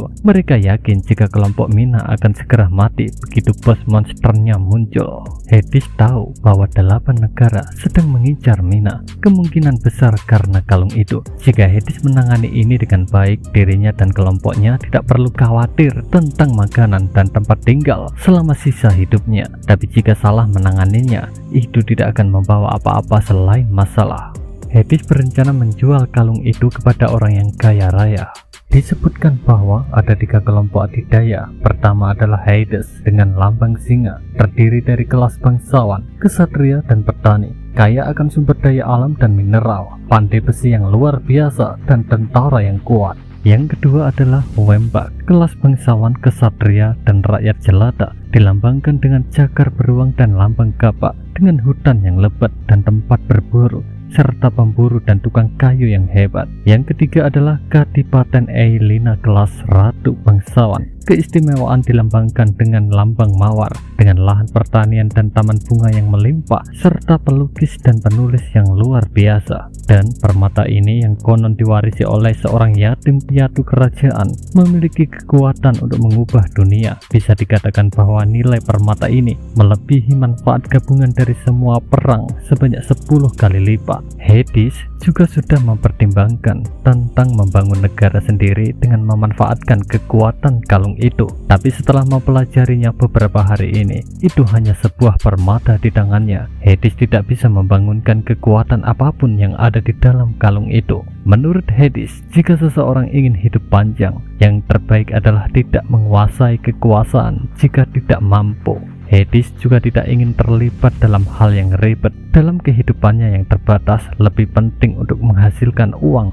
Setelah itu, Hades menyuruh anak buahnya untuk bersiap karena besok mereka akan melakukan gerakan besar ke desa Anka. Di saat yang bersamaan, di arah yang lain tapi masih di hutan terbakar, beberapa anggota musuh berhasil dilumpuhkan oleh kelompok Putri Mina dan Baiki. Menurut Baiki, dia harus bergegas dan waktu yang dia miliki hanya 3 jam saja, karena ketika musuh menemukan mayat temannya saat patroli, maka seluruh game akan dalam keadaan waspada. Setahu Baiki, pemimpin tentara bayaran ini sangat berhati-hati. Menurut Baiki, masih ada kesempatan untuk bisa mengambil kalung itu sekarang. Baiki tahu bahwa kelemahan terbesar kelompok Mina adalah jumlah, tapi Baiki punya cara untuk menutupi perbedaan jumlah tersebut. Baiki menjelaskan bahwa jauh di dalam hutan yang terbakar ini terdapat sarang laba-laba api merah. Meski level monster ini berkisar 10-20, tapi jumlah monster ini sangat mengerikan. Dan rencana Baiki adalah memancing sebanyak mungkin monster itu agar keluar dari sarangnya, lalu mengarahkan monster-monster itu ke lokasi camp milik tentara bayaran. Peran monster itu hanya untuk menciptakan kekacauan yang tak terduga. Lalu kunci keberhasilan dari rencana tersebut adalah bos monster. Baiki akan memancing bos laba-laba api merah menuju camp tentara bayaran. Menurut para penjaga, rencana Baiki bagus, tapi juga sedikit sulit, karena untuk bersembunyi dari musuh, hanya Putri Mina dan si kucing saja yang memiliki kemampuan tidak terlihat. Dan kemampuan yang tak terlihat dari Putri Mina hanya bisa digunakan secara individu, tidak bisa digunakan secara kelompok. Lalu Baiki berkata, selama mereka mengikuti rencana dan arahannya, maka mereka tidak akan mati. Kemudian Baiki memberikan mereka beberapa item. Item-item itu sangat langka, bahkan ada artefak asli luar angkasa, dan setiap orang diberi item itu oleh Baiki. Item pertama disebut bayangan kesendirian, sebuah cairan yang bisa diminum. Jika seseorang meminumnya, maka orang itu akan memberikan kemampuan tidak terlihat untuk sementara. Tidak ada batasan kelas, tapi efek sampingnya tidak diketahui. Item kedua disebut sebagai bisikan dewa. Itu adalah produk teknologi asli dari kapal perintis luar angkasa. Bisa digunakan untuk komunikasi secara bebas dalam jarak 1000 meter. Bahkan jika kondisi khusus terpenuhi, komunikasi dapat dilakukan tanpa memandang ruang dan jarak. Item yang ketiga adalah granat es, sebuah mekanisme sihir. Cara menggunakannya adalah melepaskan pelatuknya dan melemparkannya ke arah musuh.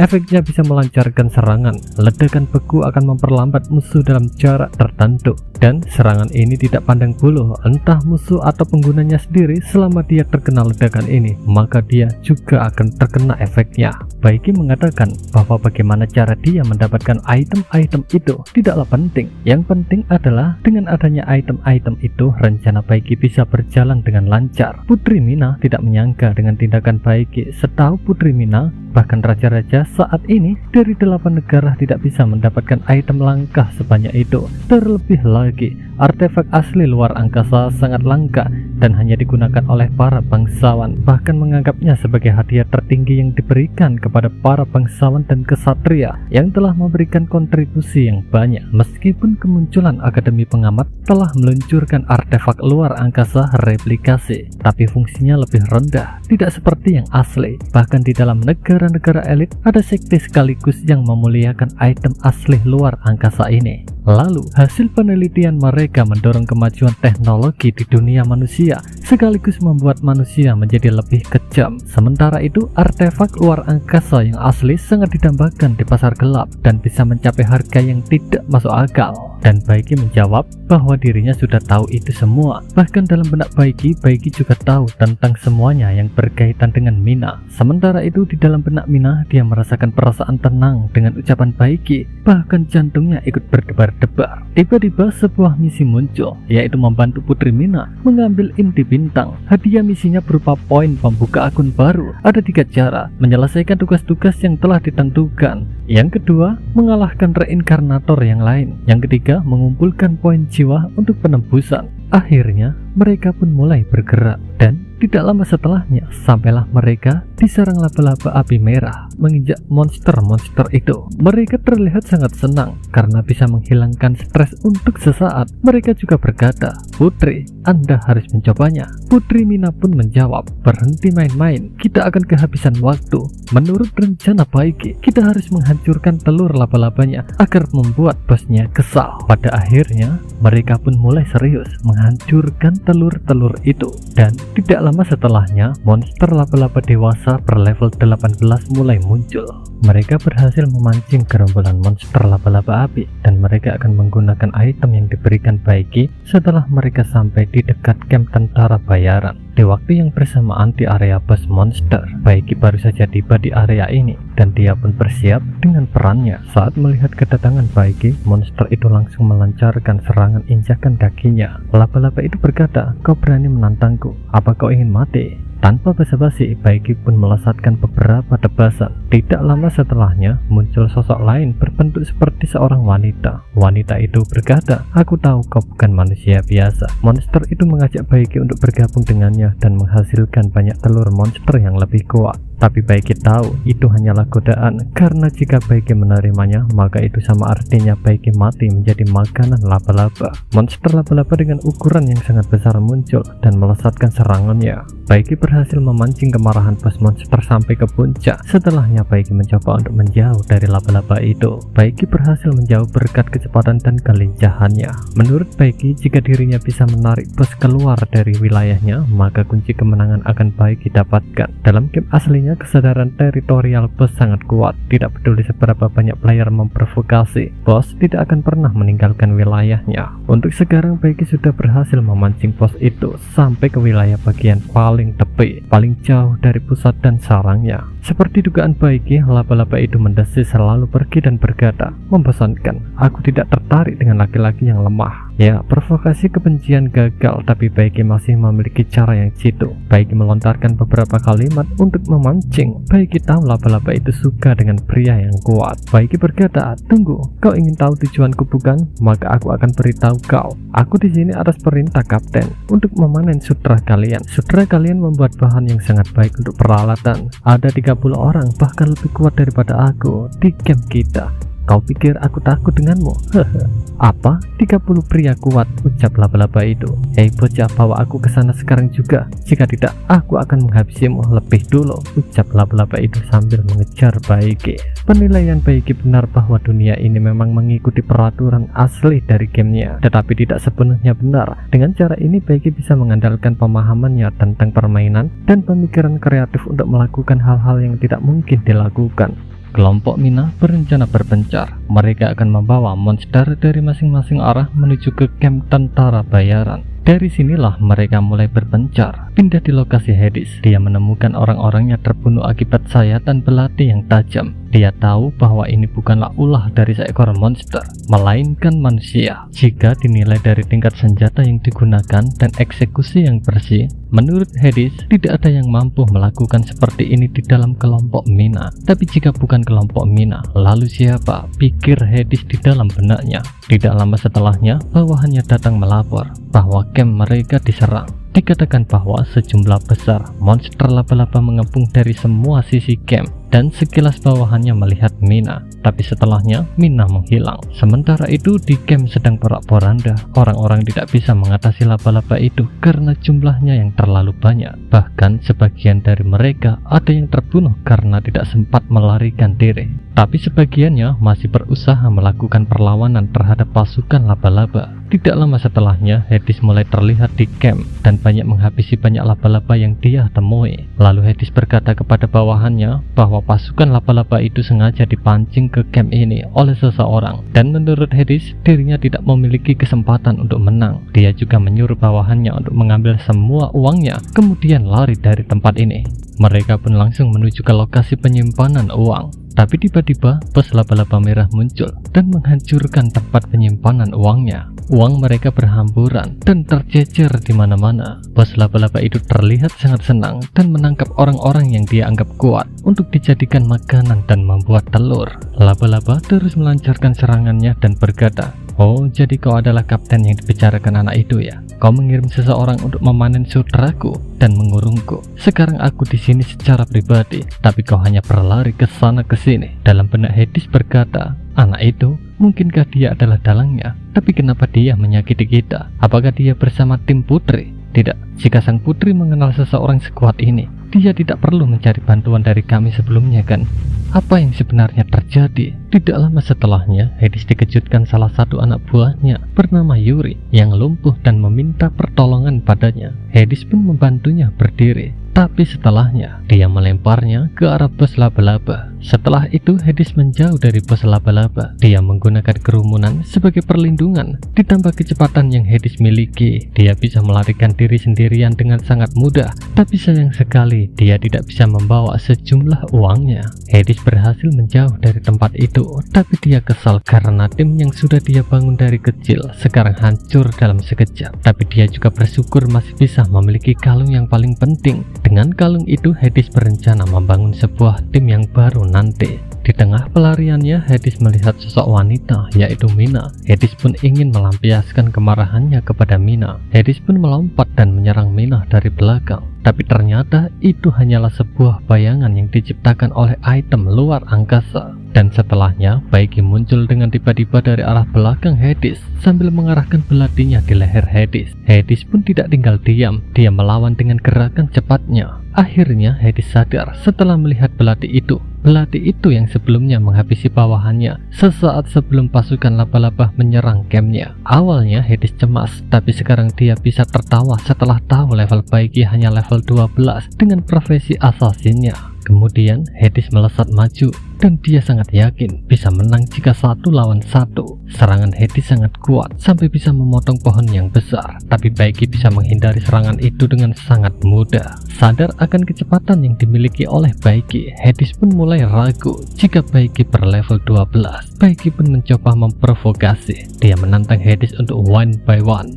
Hades pun bersiap dengan kemampuannya. Lalu setelahnya dia melesat dengan cakar apinya. Karena tidak sanggup mendekat, akhirnya Hades melesatkan cakaran jarak jauhnya.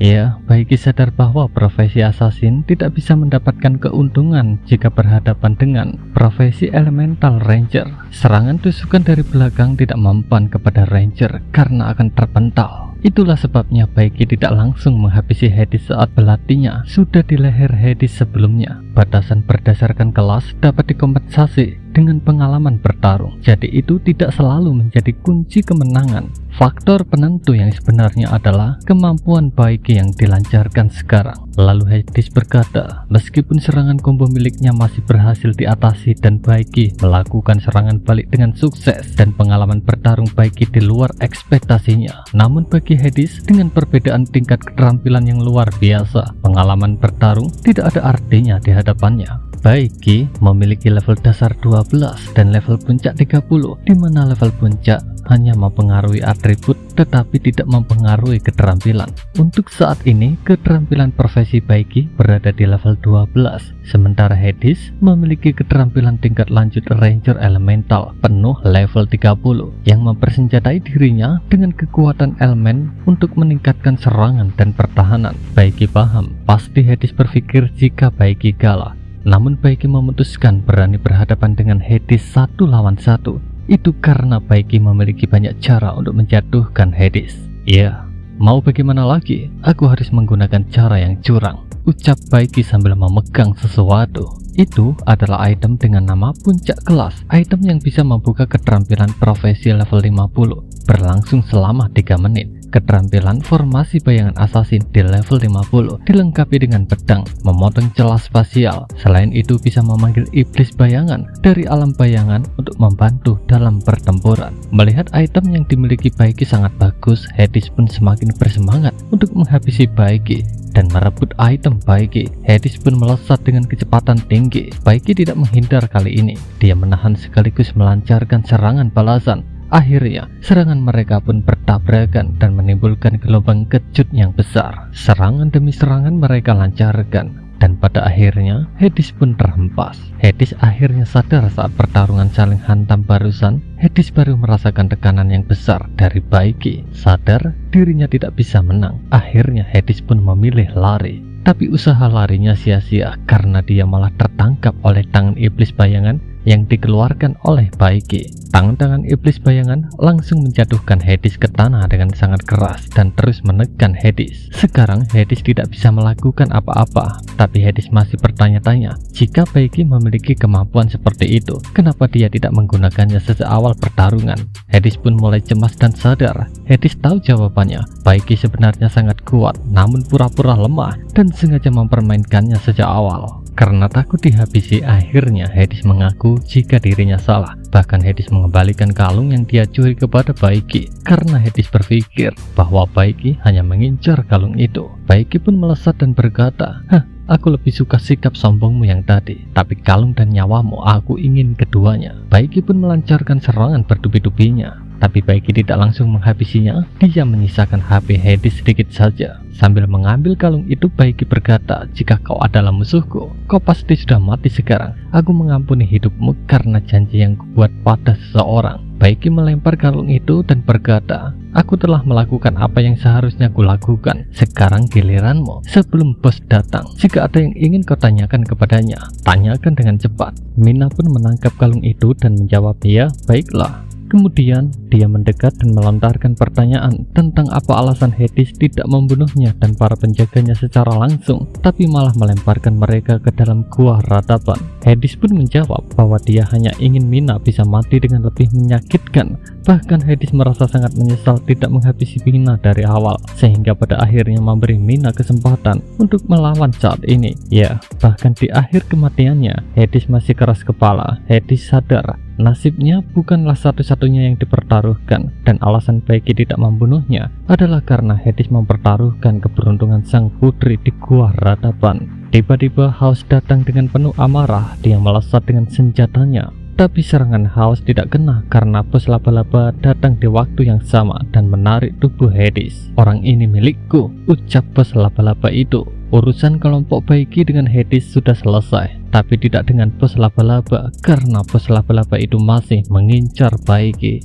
Baiki dan timnya bersiap menghadapi bos laba-laba. Laba-laba itu mengeluarkan teriakan yang sangat keras. Teriakannya memanggil sosok yang lain. Sosok yang lain muncul dan berkata, siapa itu? Tiba-tiba saja berteriak dan mengganggu di kepalaku. Melihat sosok itu, Baiki sampai terkejut. Sosok itu adalah naga kuno dan level tidak diketahui. Naga itu menyerang bos laba-laba karena dia merasa terganggu dengan teriakan bos laba-laba. Tapi laba-laba itu mencoba bertahan dari injakan naga itu. Kemudian Baiki memberitahu yang lainnya agar tetap diam dan tidak membuat gerakan yang tiba-tiba. Baiki tahu ini salah satu penyimpangan lain dari skenario alur cerita game ini. Baiki berusaha mencari solusi dengan cepat. Sementara itu, bos laba-laba sangat angkuh dan terus mengoceh. Akhirnya naga itu meremukkan bos laba-laba menggunakan giginya. Dalam cerita game aslinya, pengakuan ras antara spesies liar mengabaikan perbedaan level dan ras itu hanya agresi murni. Tapi untungnya, penguluran waktu yang disebabkan oleh bos laba-laba itu memberi Baiki sedikit waktu untuk menenangkan diri dan mengingat informasi tentang naga hitam ini. Nama aslinya bukan naga kuno, tapi naga penjaga. Awalnya, salah satu dari 3 naga yang menjaga jiwa dunia. Selain naga hitam jantan ini, ada juga naga betina merah dan biru. Semuanya makhluk kuat tingkat legendaris. Sejak dunia hancur dan kerajaan runtuh, Deacon Black terakhir kali terlihat saat perang bintang jatuh pertama. Kemudian dia lenyap tanpa jejak. Meskipun Baiki tahu lokasinya dan telah menghadapi bos monster tersembunyi ini berkali-kali setelah mencapai level maksimalnya, tapi untuk menghadapinya sekarang sudah pasti akan mati. Dan sekarang naga itu mulai mengeluarkan api dari mulutnya. Baiki pun maju dan berkata, "Tunggu, jangan habisi kami bukanlah musuhmu." Tiba-tiba saja naga itu menutup kembali mulutnya dan menghilangkan apinya. Para pengawal bingung dengan apa yang terjadi karena setelah Baiki mengatakan sesuatu yang tidak mereka mengerti, tiba-tiba saja naga kuno itu berhenti menghembuskan nafas apinya. Lalu Mina berkata, "Baiki memakai bahasa naga." Lalu naga itu berkata, "Kamu manusia kecil, bagaimana kau tahu bahasa naga? Dalam sejarahmu yang singkat dan buruk, manusia yang bisa berbicara bahasa naga hanya berjumlah kurang dari 10 orang saja." Baiki pun menjawab bahwa dia tidak hanya tahu bahasa naga, tapi dia juga tahu identitas atau nama-nama tersembunyi dari naga itu. Alasan Baiki bisa bahasa naga karena secara diam-diam dia menggunakan buku keterampilan bisikan naga. Lalu Baiki menyebutkan semua nama-nama tersembunyi naga itu. Lalu naga itu berkata, "Bagaimana kau tahu semua identitasku? Siapa kau sebenarnya? Jelaskan dirimu, atau kau akan mati tanpa jejak. Dan juga jangan kira kata-kata manismu itu bisa menipuku. Manusia mewakili kelemahan dan kelicikan. Aku tidak akan pernah percaya kepada manusia lagi." Lalu tidak sengaja Baiki melihat sebuah luka di tubuh naga itu. Baiki berpikir, mungkinkah itu adalah sumber kemarahan dan kegelisahannya? Setahu Baiki, di dalam game aslinya, Deacon Black tidak secara aktif menyakiti manusia. Menurut Baiki, mungkin ini ada kaitannya dengan reinkarnator yang lainnya.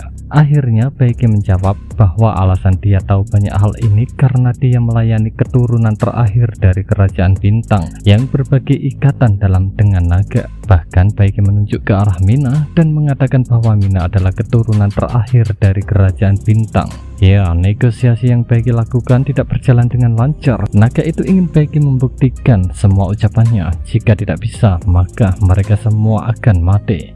Baiki pun menunjukkan kalung yang merupakan inti bintang itu kepada naga hitam, tapi negosiasinya masih gagal. Naga itu langsung menyemburkan nafas apinya ke arah Baiki dan yang lainnya. Baiki pun sangat kesal meskipun nyawanya terselamatkan berkat skill perisai milik Mina, tapi dia sudah menyia-nyiakan 2 item luar angkasa yang sangat berharga hanya untuk negosiasi yang gagal. Baiki pun berpikir keras agar dia bisa memecahkan kebuntuan ini. Membuka akun baru, peluangnya untuk menang sangatlah kecil. Bahkan jika dia membuka 25% dari penyimpanan itemnya, item yang dapat menangani naga kuno ini sangatlah langka. Ya, syukur-syukur saja jika bisa langsung dapat item itu. Kalau tidak, ya sudah. Lalu set profesi naga darah dan pedang tulang naga yang sebelumnya sudah terbuka bisa menyelamatkan Baiki, tapi atribut kekuatan milik Baiki masih terlalu rendah, jadi itu tidak bisa digunakan. Untuk memecahkan kebuntuan ini, Baiki hanya punya satu metode terakhir, tapi metode itu akan menyebabkan Mina sangat menderita dan sakit. Tapi rupanya Mina tidak keberatan selama itu bisa menyelamatkan kelompok ini. Baiki sengaja membuat Mina tidak sadarkan diri untuk meringankan rasa sakitnya. Setelah itu Baiki membaringkan Mina ke tanah dan Baiki bersiap menusukkan belatinya. Belati itu masuk tapi hanya sampai menyentuh jantungnya, jadi jantung Mina masih aman. Lalu setelahnya Baiki meneteskan darah Mina di atas kalung inti bintang. Di saat yang bersamaan, naga itu menyemburkan nafas apinya lagi. Tapi semburan api itu tiba-tiba saja terpental. Lalu muncul sosok lainnya dengan armor yang sangat lengkap, dan sosok itu mengingatkan naga dengan sosok raja pertama kerajaan bintang. Setahu naga, raja pertama sudah mati ratusan tahun yang lalu. Naga itu berpikir jika sosok di depannya itu hanyalah ilusi. Lalu Baiki berkata kepada naga hitam itu, "Entah itu ilusi ataukah bukan, bertarunglah dengannya dan kau akan tahu jawabannya." Naga itu pun melesatkan jurus pamungkasnya. Itu adalah semburan api yang sama, tapi daya ledakan dan daya serangannya jauh lebih kuat dari yang sebelumnya. Efek serangan itu bisa menimbulkan sebuah ledakan dengan area yang sangat luas. Naga itu pun terkejut karena sosok raja pertama itu bisa menahan serangan nafas api terakhir miliknya. Barulah naga itu tahu bahwa sosok dan kekuatan yang ada di hadapannya memanglah raja pertama bernama Minalis. Tapi naga itu juga bingung karena naga itu jugalah yang menyaksikan kematian raja pertama dulunya. Raja pertama berhasil mendaratkan serangan pedangnya tepat di kepala sang naga. Raja pertama mengeluarkan skill tangkisan pada saat dipukul oleh lawan. Perisai yang digunakan untuk menangkis serangan bisa menyebabkan lawan terpana sementara. Di saat yang sama, kekuatan gerakan berikutnya Raja pertama bisa meningkat. Ya, Baiki tahu bahwa kekuatan Raja pertama tidak dapat disangkal, tapi Raja pertama juga memiliki kelemahan yang fatal. Baiki berharap Raja pertama bisa mengakhiri pertempuran ini sebelum kelemahannya terungkap oleh naga itu. Di masa yang lalu, Raja pertama pernah melawan naga ini dan dia berhasil mengalahkan naga itu, tapi Raja tidak menghabisinya, melainkan menjalin hubungan baik. Raja pertama juga bilang jika suatu saat sang naga menjadi kuat, dia boleh menantang Raja pertama untuk balas dendam. Lalu naga itu pun berpikir bahwa betapa percaya dirinya manusia. Umur manusia hampir 100 tahun, sedangkan dirinya naga bisa hidup ribuan tahun. Sang naga berpikir dia memiliki kesempatan besar untuk bisa mengalahkan Raja pertama, jadi dia setuju dengan negosiasi saat itu. Namun sebelum sang naga bisa balas dendam, Raja pertama bernama Minatilis tewas dalam perang Starfall 1.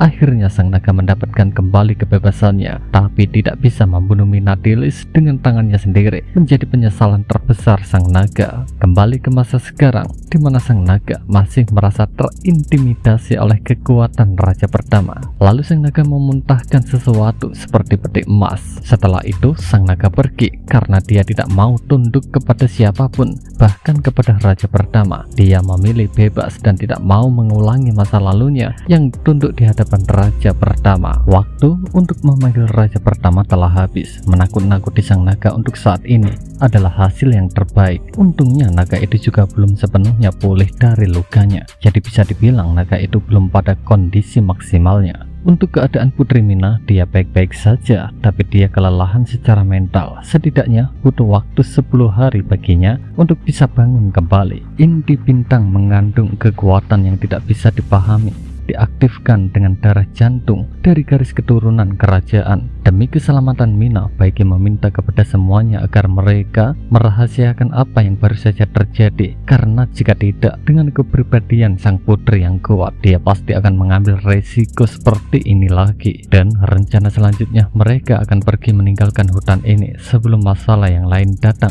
Tapi sebelum pergi, di peti itu tertulis sebuah deskripsi, yaitu kekayaan yang besar dan kematian besar dalam sekejap. Baiki khawatir jika peti ini kemungkinan besar adalah jebakan karena tidak pernah muncul di alur cerita game aslinya. Tapi Baiki juga penasaran dengan apa yang ada di dalam peti itu. Menurut Baiki, ada kemungkinan di dalam peti ini adalah hantu mimik yang menyeramkan seperti di film-film. Mimik adalah jenis monster lendir khusus yang mendiami peti, memikat para petualang dengan obsesi untuk mendapatkan harta karun dan kemudian melahap mereka. Mereka biasanya muncul di reruntuhan atau di ujung ruang bawah tanah. Baiki pernah disergap dan dibunuh oleh mereka berkali-kali selama masa-masa awal memainkan game ini. Tapi untuk peti yang sekarang, Baiki belum pernah melihatnya sebelumnya. Lalu Grey berkata, "Hati-hati, bukalah pelan-pelan pada hitungan ketiga. 1, dan berak."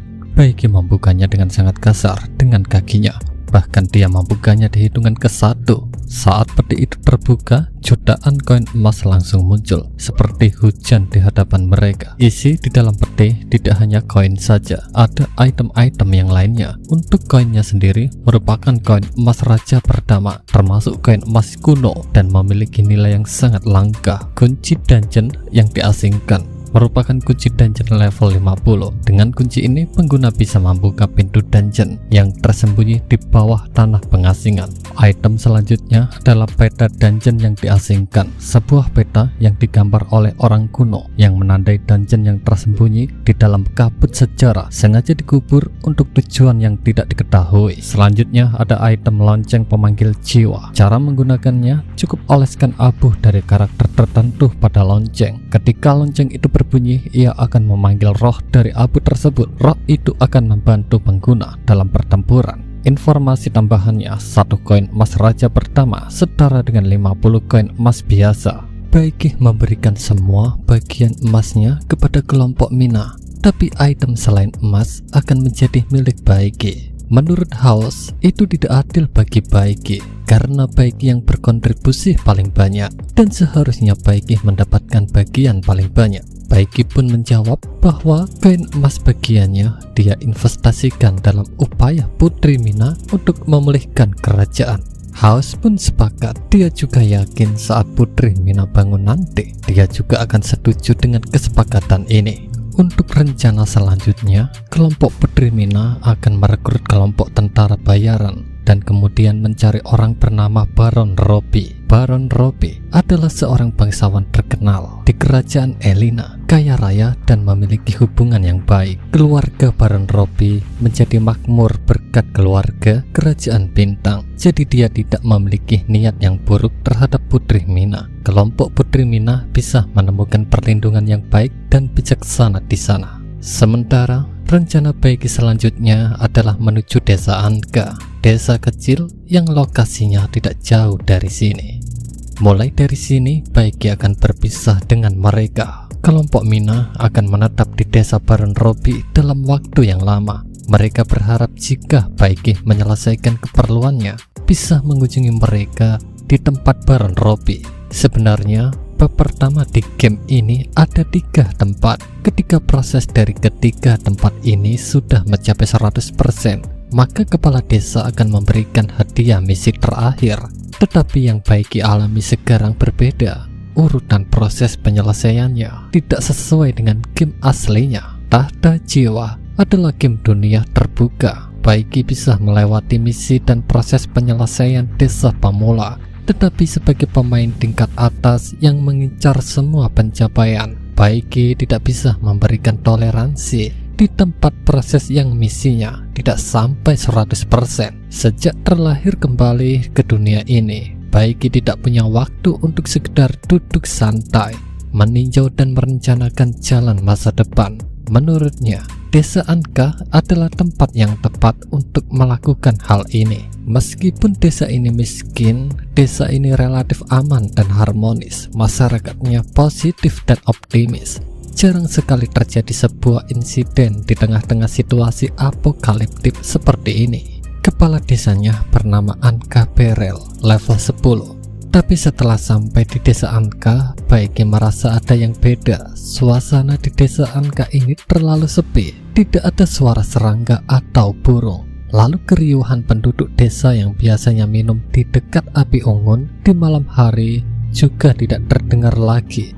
Selain itu, jalan menuju desa ini sangat sepi dan kotor. Seingat Baiki, seharusnya tidak seperti ini. Tidak lama setelah itu, Baiki dikejutkan oleh suara teriakan. Kecurigaan Baiki pun semakin tinggi. Ada yang aneh dengan desa Anka ini. Baiki pun bergegas dan mencari tahu sesuatu yang aneh di desa ini. Sesaat sebelum teriakan itu terdengar, ada beberapa orang dewasa dengan pakaian jubah yang sedang mengikat seorang anak laki-laki di atas sebuah peti. Sebelumnya, anak itu sudah mencoba melarikan diri, tapi pada akhirnya tetap tertangkap oleh mereka. Dan setelah tertangkap, 2 orang dewasa itu mengikatnya dan akan menaruh sesuatu di atas perut anak itu. Itu terlihat seperti serangga kelabang, tapi itu bukan kelabang. Lebih cocok jika disebut dengan monster kecil dengan wujud yang menyeramkan. Lalu monster itu mencoba masuk ke dalam tubuh anak itu, dan di saat itulah Baiki sampai di tempat ini dan melempar belatinya ke monster kecil itu dan berkata, "Siapa kalian dan apa yang terjadi dengan desa Anka ini?" Orang-orang misterius itu terlihat sangat kesal karena Baiki datang-datang langsung merusak rencana mereka dan menghabisi monster kecil mereka. Orang-orang itu menyebutnya sebagai serangga induk bintang suci. Meskipun nama ini tidak pernah muncul di dalam cerita game asli ini, tapi Baiki tahu bahwa ada spesies yang mirip, dan setahu Baiki spesies itu tidak akan muncul di desa pemula. Mereka mulai bergerak dan menyerang Baiki. Baiki pun melumpuhkan mereka dalam sekejap. Baiki mengenali tato yang ada di wajah orang-orang itu, tapi setahu Baiki, lokasi mereka dengan desa ini sangat jauh. Baiki bertanya-tanya, masalah apa yang membuat mereka datang ke desa ini? Lalu pria yang satunya mengeluarkan sesuatu, dan sesuatu itu menimbulkan efek kepada 2 pria yang sudah dilumpuhkan oleh Baiki. Baiki tahu bahwa perubahan yang tidak asing ini berasal dari makhluk parasit luar angkasa. Sekarang dua pria itu berubah menjadi mutan manusia serangga. Levelnya juga meningkat 5 level sekaligus. Pria ini berkata, "Kau telah menghancurkan upacara kami. Sekarang kau harus menerima hukumannya." Serpihan neurotoksin itu adalah keterampilan khas 100 kali lipat. Jika sampai terhirup dan masuk ke dalam tubuh, maka korban akan merasakan halusinasi yang parah yang menyebabkan kerusakan fisik dan mental dengan sangat cepat. Selain skill itu, di dalam bentuk mutan, mereka memiliki beberapa tangan yang bisa digunakan sebagai senjata untuk menyerang. Tapi Baiki juga memiliki banyak cara untuk mengatasinya. Baiki berteleportasi dan muncul lagi lalu melesatkan serangannya kepada mutan itu.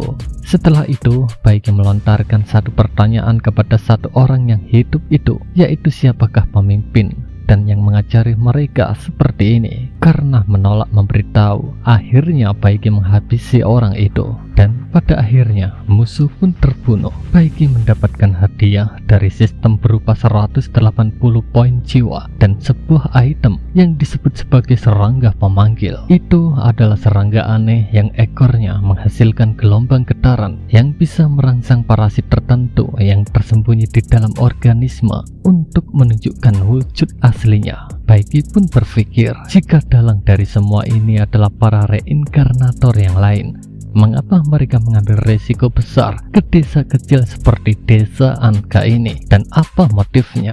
Dikatakan bahwa parasit luar angkasa yang mereka sebut sebagai 100 kali lipat berasal dari telur parasit alien yang tidak dikenal yang dibawa oleh kapal perintis luar angkasa. Setelah kapal perintis jatuh, telur-telur itu bocor dan bergabung dengan spesies dunia, memicu bencana genetik yang tak terkendali. Mereka bisa menjadi parasit pada tanaman, serangga, hewan, dan manusia dengan 3 kemungkinan hasil bagi inang. Pertama, tidak adanya kecocokan dan mereka akan mati. Yang kedua, adanya keseimbangan antara inang dan parasit. Dan yang ketiga adalah yang paling berbahaya, mereka bermutasi menjadi sosok mengerikan, biasanya disebut sebagai mutan. Parasit itu mengaktifkan kekuatan laten inang, menyebabkan mutasi yang meningkatkan kekuatan dan kecerdasan, dan parasit itu akan berusaha mengambil alih pikiran inangnya. Lalu, apakah serangga induk bintang suci adalah bentuk asli mereka ataukah sesuatu yang lain yang diparasit olehnya? Itu masih menjadi pertanyaan yang belum terjawab. Menurut proses aslinya di dalam game ini, tempat yang memunculkan parasit ini seharusnya berada di bab 3. Jadi, alasan yang paling masuk akal yang menyebabkan parasit ini muncul di bab 1 sekarang hanyalah reinkarnator yang lain, dan anak bernama Dina ini. Baiki mengingatnya, di desa pemula di cerita yang asli di game ini, dia adalah NPC yang mengikuti Baiki seperti bayangan, seorang pria yang ceria dan menjanjikan. Dia selalu berlatih dan ingin menjadi lebih kuat seperti Baiki. Tapi sekarang, apa yang terjadi dan apa yang dia lalui sehingga menjadi seperti sekarang ini masih menjadi pertanyaan. Lalu Baiki berkata, "Jangan khawatir, aku tidak akan menyakitimu, tapi kau harus memberitahuku siapa yang menyebabkan semua ini." Lalu Dina mulai menceritakan, semua bermula dari kepala desa. Tiba-tiba saja kepala desa berubah menjadi monster gila dan membuat seluruh desa menjadi gila. Semua orang melawannya langsung dihabisi. Ada juga yang dibuang ke dungeon untuk mati, termasuk ibunya Dina. Ibunya juga dibuang di dalam dungeon. Dina sudah melarikan diri dan mencari bantuan, tapi di tempat yang kecil dan jauh dari kota, tidak ada seorang pun yang bisa dia mintai bantuan. Anak itu khawatir jika ibunya dijadikan monster. Dia pun lari sambil berbicara tidak jelas. Di saat yang sama, Baiki menggunakan kemampuan penanda tingkat menengah. Jadi selama 1 jam, Baiki bisa mengetahui lokasi anak itu. Tapi Baiki tidak menyangka kepala desa yang terlihat baik malah menjadi dalang semua ini. Tapi Baiki bertekad tetap akan menyelidiki masalah ini. Apakah itu murni kepala desa ataukah ada pihak lain yang menjadikan kepala desa sebagai korban? Di saat yang sama sebuah misi muncul. Baiki diminta menyelesaikan anomali yang terjadi di desa Anka dan mengembalikan kedamaian desa Anka seperti semula. Untuk hadiahnya adalah poin pembuka akun sebesar 1 poin.